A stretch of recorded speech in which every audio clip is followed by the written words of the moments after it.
Ladies and gentlemen, welcome to the newest edition of AmiSights. I'm Ami Kassar, your host, along with my co-host, Lynn Oza, aka SBA Queen. Today, super excited to have my dear friend Nir Zavaro on. Nir Zavaro is the author of an awesome book called Fuck the Slides. And so, Nir, what makes you tick? Lynn, you like the title? Yeah, I've heard about it, and Ami's spoken about it, and it's, as a presenter, I love that concept. But go ahead, do tell. So what makes me tick is that if I have an idea for a title, I have to write the book. You have to write the So book. I was helping startups a few, like 7 or 8 years ago, and they kept fixing the slides and the visual thing. But the talk itself, like what they're transferring is the data. It's uninspiring. It's not interesting. And I was like, no, forget about the slides. Somebody said, fuck the slides. I don't want to see slides. I was like, that's a good name for a book. So I think, to your question, I want to teach. I have these ideas, and I want to convey them to as many people as possible.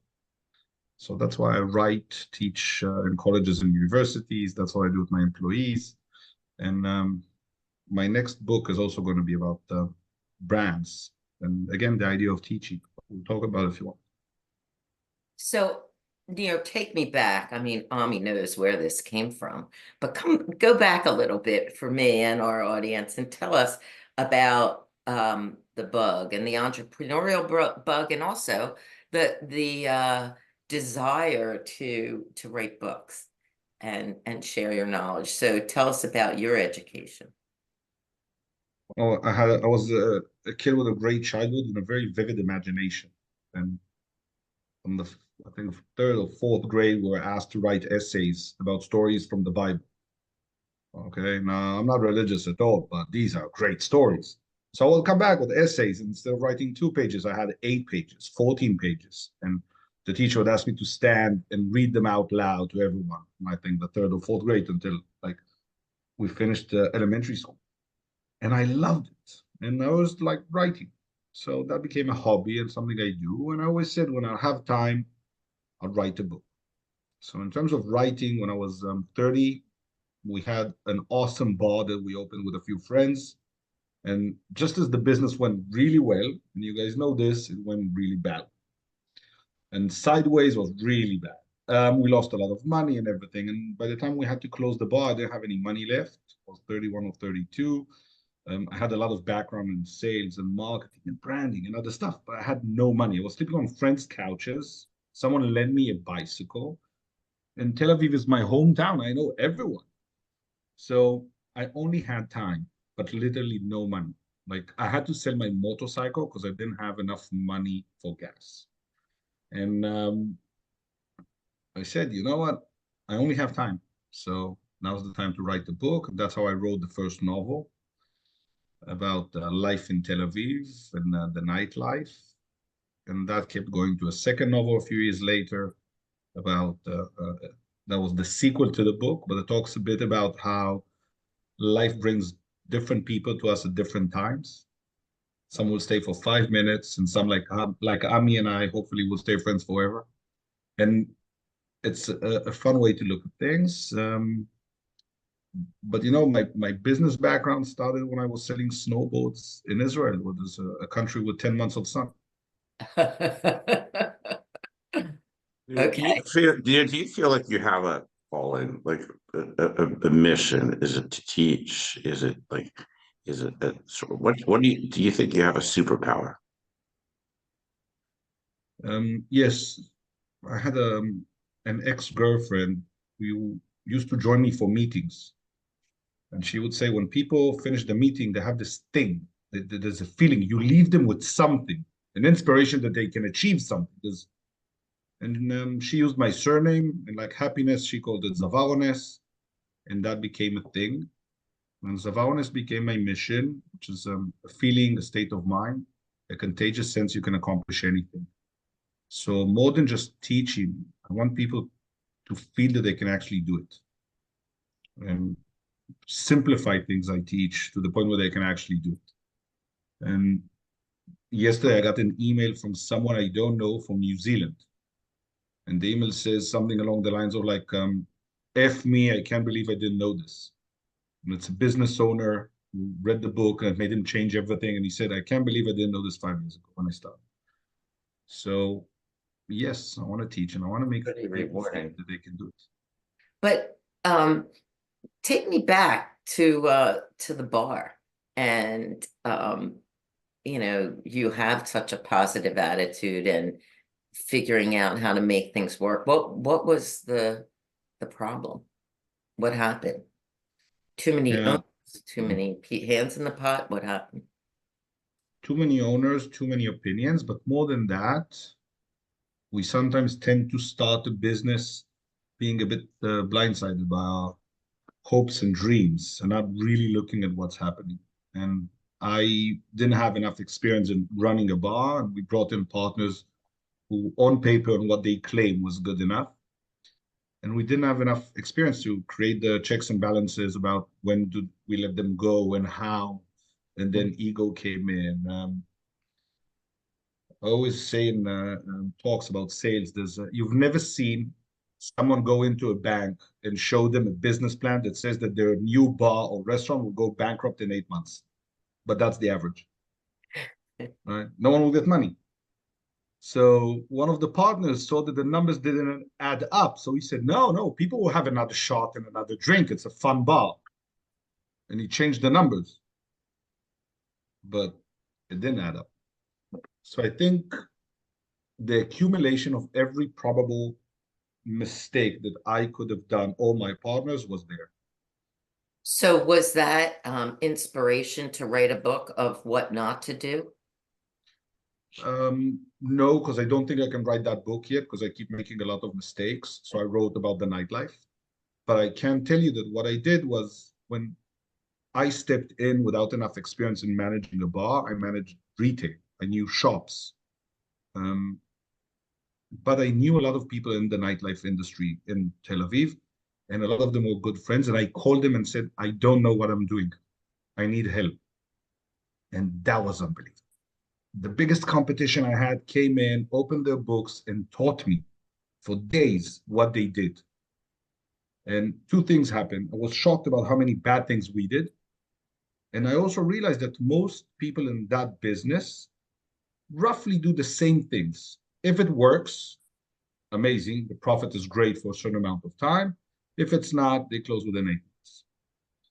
And I thought maybe that can be changed. So once we were able to sell the business with the debt, and we stayed with our debts, the personal debts, I thought I can bring something new to that industry. And that's when I started my consulting company. And I started to fix businesses like that. And within 2 or 3 years, I became one of the top 5 in the country. So take the bad things, learn from them, and understand that most of the time, people will do roughly the same thing because that's how they got used to doing. That's how the industry is. And you can disrupt a lot of things without a lot of effort, by the way. And I think that was for me a game changer in everything I do from then on.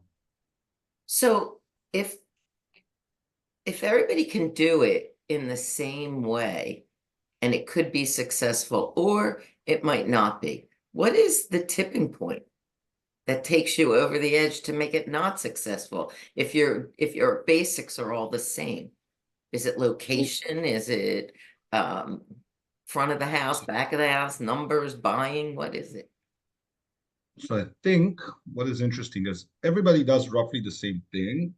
We understand the potential of success, yet, let's say, statistics show that 90% will fail within the first 5 years, Right. 70 will fail within the first year, and 50 will fail within the first 8 months. Right. So what caused that fail is one thing. More than that, what are we doing that is different? So we all sell the same beer. There's no real difference. Right. So what are you bringing into the value that people will enjoy? Basically, what are we selling? A bar is a good example. We're selling an experience, not the alcohol. Right. So if people had a good time, if they met someone and went with them home, they will always love that place. Why? It was a success. So we need to It understand. doesn't happen in Israel, does it, Nir? The what? That doesn't happen in Israel, does it? People don't go to the bars and go home with people. That never happens in No, Israel. no, no, no. That was allegedly. Ah, It's a metaphor. But, okay, just checking.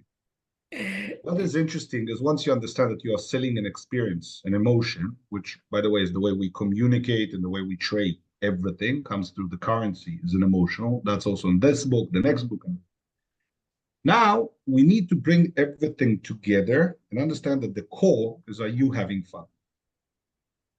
Okay, so I don't necessarily need to have 100 types of beers and then lose on certain ones. By the way, the bar we opened after that for 18 months was probably the #1 cocktail place in the city. We had over 700 people, 7 nights a week.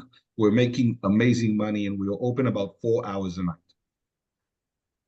But when you went in, was this feeling that something's happening. Okay. And in everything we do in business, let's start from the feelings that we want to convey and the emotions. And that goes the same way for the book, because the slides, the funny thing is everybody's the presentation for startups are roughly the same thing. They all get 3 minutes, they do kind of the same thing, and they hope.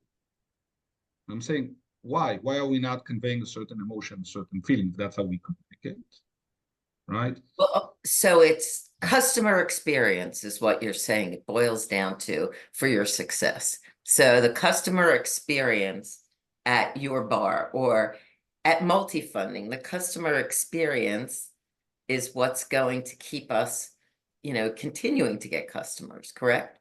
Yeah. So you'll say that's the key to success.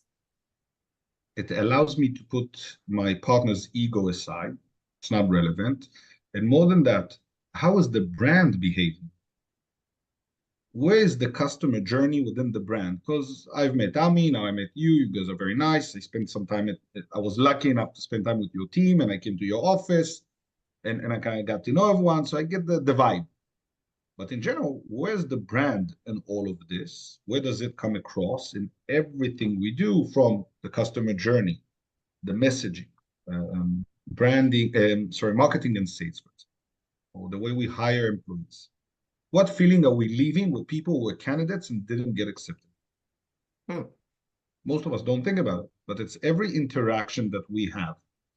So a bar is a great example, because if the hostess was really nice, but then the waitress wasn't, or we tell you that the food is amazing, but it's not. What if we didn't tell you that the food was amazing? What if when you tried it, you were surprised? So if I tell you it's going to be amazing, it might be disappointing. Expectation setting. Exactly. But what if I know I'm amazing? I have a great service, a great product, and I don't say it. When you try it, you'll be, oh, wow. Now I can also understand how I can plant those seeds, right? So you can create the expectation. The look, the vibe, the office, and so on, the way we're dressed, and a lot of different things. So everything comes together to what is the brand, what is the core essence, and then we understand. And that goes back to when we build businesses, like multi-funding, when we look at bars, when we look at presentations, we as individuals or human beings, we all communicate the same way. By the way, it's global. There's difference in cultures, but we all communicate the same way.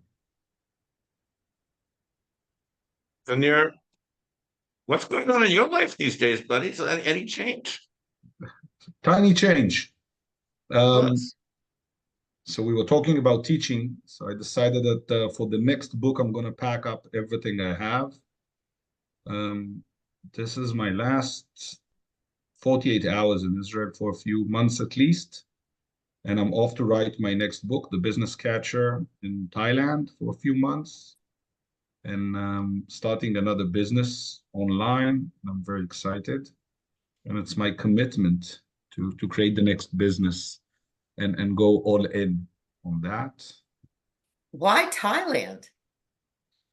Great question. So northern Thailand, the city of Chiang Mai, is very cheap, comfortable. The season is very good. It's surrounded by mountains and a forest. And the hours to most of my clients in Israel or Europe mean that I can work the first half of the day. And when I'm done, they wake up and we can start working. Plus, I'm going on a speaking tour, and someone already paid for the flight ticket, so I figured I'll stay.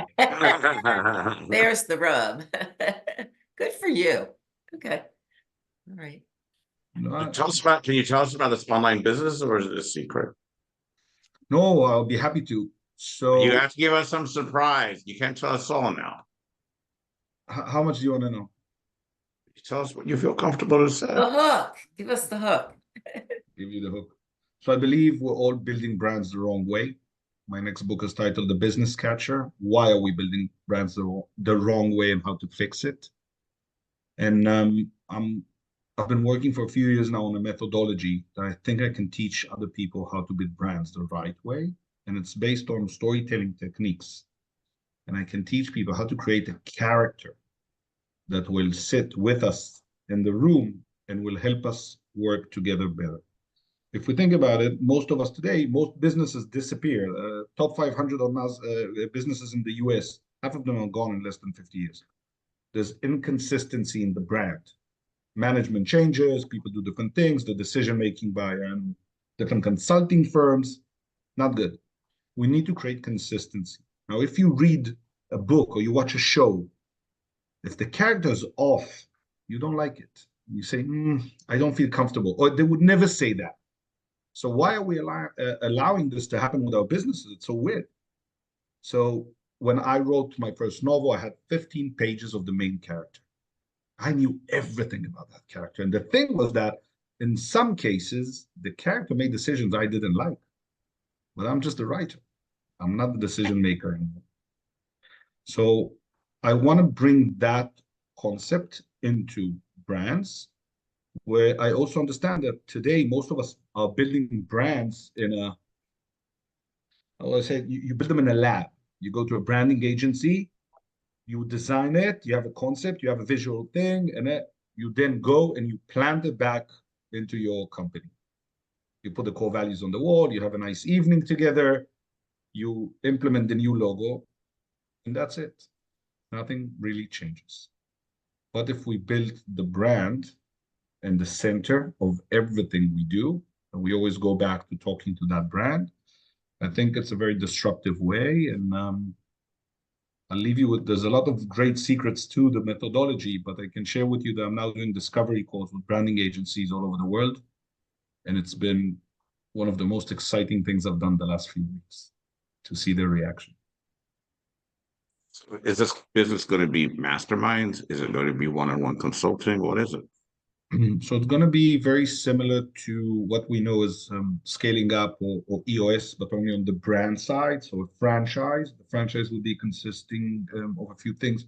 One is coaches, which I really want to find people who have that ability, usually come from marketing background, because we're going to use branding to actually make a profit. Today, the branding process is only an expense, and no CEO likes to do it, because at the end, you get a nice logo. Secondly, franchising that to branding agencies. Branding agencies today have no differentiator, which we can offer them. And the second thing, they always need that flywheel to get more clients. And now I'm able to offer 4 days a year. They can actually connect to the brand and increase their revenue. So improve specific things. And everything will sit on a platform. So 1st of December, we're starting to develop. I assume it will take some time. So there's a book, the methodology, the training, the coaching. And I think it will be amazing. Are you excited about it? You could tell. I've been doing so many things for the past 20 years and reading so much and learning and traveling and everything. And finally, something clicked. I thought about going to Thailand for a few weeks. And then it took 3 phone calls to find someone to take my apartment, someone to take my office, and someone to do the packing and storage. 3 calls. Why on the motorcycle? Listen, it feels like everything's been so easy once I had the new goal that I'm not just excited about, but I wake up at night and I go back to writing and I have notes and I'll stop on my motorcycle in the middle of the road to take notes about like, I feel like a kid again. That makes sense. I think it's so exciting that you're so motivated and driven to go after this idea, and in the way that you're doing it, it's pretty You know, I interesting. think for whatever it's worth, and this might be a temporary timing thing. I'm just moving 1 second, guys. This might be a temporary timing thing, but the here in the US, a lot of marketing, branding agencies, especially in the B2B space, seem to be really struggling right now. And those business owners and entrepreneurs are struggling and looking for new revenue streams and new ways to make money and to reinvent their businesses. So that might create an opportunity for you. It's true. Very true. If you look in the grit Sorry? group, Nir, there's for the listeners and Lynn, for you, years in, I started a grit group for EO members, it's not all EO members in there on WhatsApp, and there's like 670 people in there now. Everyone either struggling in this economy or trying to help people struggling in this economy. And a couple of interesting things. One of the big industry concentrations in there is marketing agencies, and another big concentration of people struggling or people in the B2B space. Mm. And so there might be something there for you. I want to say two things, if I may. One about the grit group, which I think is amazing. And Lynn, you see people from all over the world talking about their struggles, which creates an amazing feeling because two things happen. One is I'm not alone. And I see that other people are struggling with certain things. But after people talk about it, the next step is, okay, let's jump on a call and find solutions. Let's do something. And I think that moment of like venting and then, okay, we're entrepreneurs. We have to get back on the wheel. And then they find, which I find extremely inspiring because seeing people come up with solutions, do the calls and everything. Secondly, I want to tell you something. You said a lot of marketing agencies are struggling. And I think actually their clients are a big part of the blame. The interesting thing is that I did my marketing agency Streetwise for almost 14 years. And I love the work. The problem was that clients would come in and they would give us the brand book that usually had only visual aspects. The color palette, the logos, the icons, there was very little textual things. As for the story, the real core values, not professional. Have you ever met a company that doesn't think about themselves as professional? They wouldn't be in business. So the language, the words you want to use, the words you don't like to use, a lot of these things. What would happen is when we started to do marketing, the first month or two, we were trying to kind of like find the right notes with the chief marketing officers, VP marketing, CEOs. They needed to like the content. And sometimes we went on to please them so they will keep paying us instead of doing what's right for the brand to get the right clients. Well, that's interesting. So you need to give me that character, and I'm very good at marketing and creative, and I love it. But if you don't give me that character, I can't wear that suit. I don't know how it behaves and how it talks and what it wants and how it would react in a point of crisis on social media. I don't know. We all guess. And then the CEO would say, I don't like it. I didn't relate to it. And you're like, a woman and was selling stuff for hair cream for beards for men. How are you relevant to the audience? And I think that's where we're missing the point. And then what people say, we don't like marketing agencies. When we struggle, what's the first thing we'll cut? Marketing. Marketing always sounds to us as an expense. It is not an expense. If done right, your marketing budget needs to grow exponentially, right? Because if you put in $1,000 and you made 2,000, next month, why not put 2,000? And if you're not doing that, my belief is we're doing something wrong. Most of our clients, when it was good or bad, they put the same amount of money, which is odd. Why not scale? And there are a lot of examples, okay, to how to do it or what companies did. One of the best examples that I love is MVMT. When they started, I don't know, 2011, I think, or something like that on Facebook. And they would put $100 and $200 and $1,000, and they went on to have a monthly spend of over 1.5 million. This is the beginning of ads on Facebook. And they sold $95 worth a watch. That was a word. It was unbelievable. And I saw so many ads, I had to buy a watch. So I suggest people stop looking at marketing as a negative thing. This is the way that your company will pick up the megaphone and scream to the world, I'm here. Come buy my product. When we start the business, we always say with the Sahara Desert somewhere, and we want to get to Manhattan Fifth Avenue. But if no one knows about you and can't get you, can't find you, especially online, what's the point? And then you would come, you'd pay a retainer to the marketing agency. The marketing agency will pick up that megaphone for you to scream. But you didn't tell me what to say to the speaker. There's no one understands. Now I have to guess, which is weird. So my belief is that there's a miscommunication between the marketing internally or the management in a company and the people they hire. And as for branding, there's a problem or two problems. One is they're not really building characters.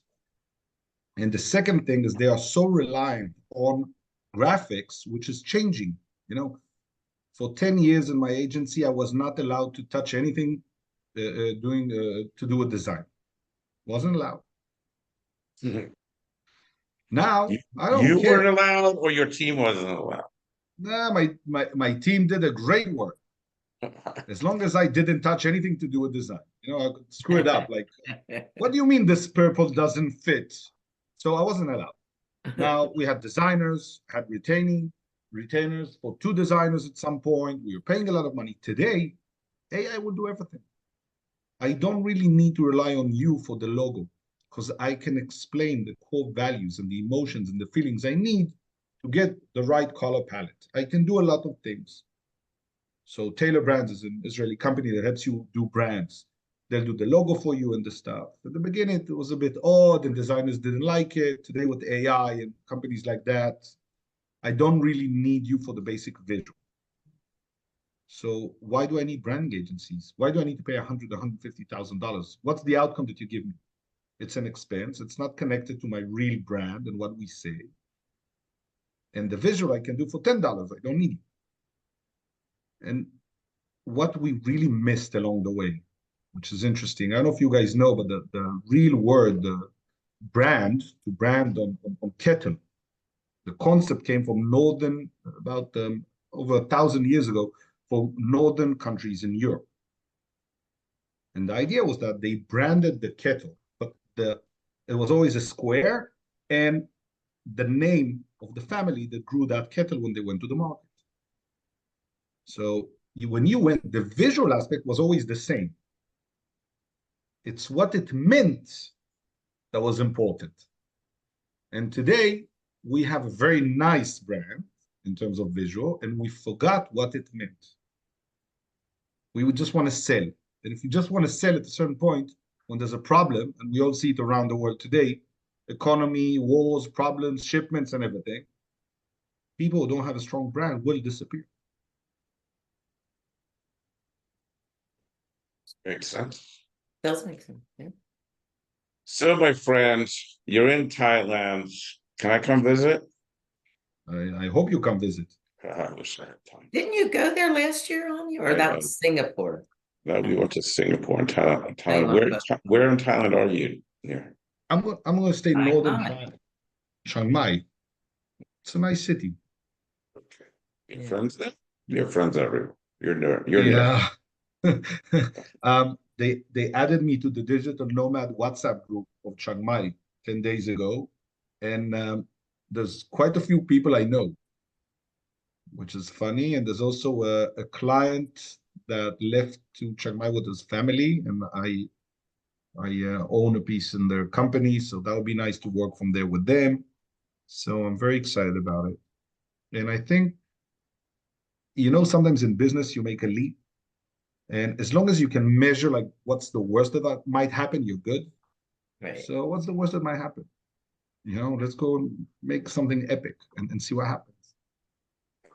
This is exciting. You are on the precipice of grandeur. Nir, where do people find you, friend? Yeah, so LinkedIn is the easiest, the place where everybody's very happy and successful. I'm also very active on Instagram, but I'm gonna ask people for two small favors. I need you to hold me accountable. I have a newsletter called the Story Letter, so we'll put that in the link maybe, and I'll be happy if you guys follow the journey, and feel free to reply and comment and say things. And secondly, I'm gonna revive, I think, my YouTube channel, start doing some weekly updates. So we can keep in touch. And you can find that book, Fuck the Slides, on Amazon. You see? It's always better when someone else does the endorsement. I understand. It's great. Nir, my friend, thank you for spending time with us. Thank you for putting a shirt on. I was a little worried. Thank me for getting out of bed. Sending love and prayer, my friend. So. Nir, safe and exciting travels to you. Best of luck. It was so fun. Thank you. To have you on and get to know you a little. Good luck. Thank you so much for your time. Appreciate it. Take care, my friend. Bye-bye. Bye-bye. Bye. Bye.